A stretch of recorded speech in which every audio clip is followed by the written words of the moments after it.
Hola, en este ejemplo vamos a ver el caso de un empalme de dos placas de acero atornilladas. Este empalme se compone de dos placas con un espesor cada una de 5/8 y lo vamos a realizar con 4 tornillos de 3/4 de pulgada de diámetro. La separación al borde de los tornillos es de 1.5 pulgadas y entre tornillos es de 3 pulgadas. Lo primero que vamos a revisar es la resistencia cortante. Vamos a utilizar tornillos A325 de alta resistencia con las roscas incluidas.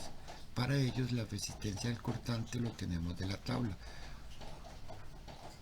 y en este caso corresponde a un esfuerzo de 54 KSI, kilolibras por pulgada cuadrada.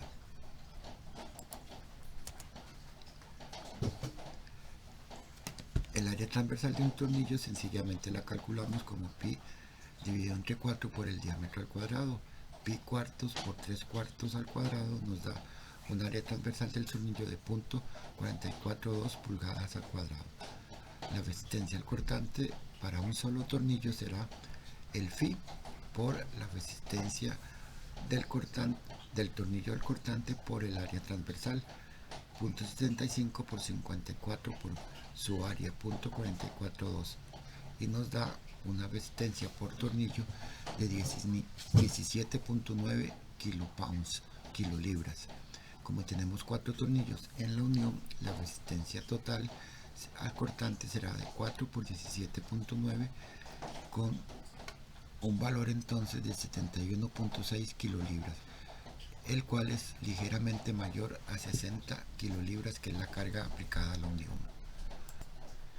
El paso número 2 será calcular la resistencia al aplastamiento de la unión. Para ello necesitamos diferenciar entre el aplastamiento de los tornillos al borde y el aplastamiento o resistencia de los tornillos en el centro.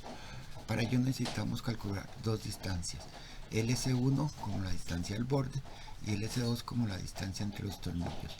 Para la primera será 1.5 menos medio tornillo más al diámetro del tornillo le vamos a sumar 1/8, que sería 3/4 más 1/8 nos da una distancia al borde de 1.06, y la distancia entre los tornillos sería 3 menos el diámetro completo más 1/8, 3/4 más 1/8 nos da 2.125 pulgadas.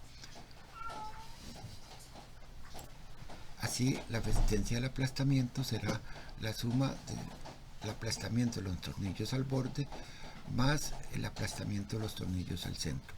Los primeros se determinan como Φ 1.2 por LC por el espesor de la placa por el esfuerzo último del acero, y para los tornillos en el centro sería Φ por 2.4 por el diámetro del tornillo por T por el esfuerzo último.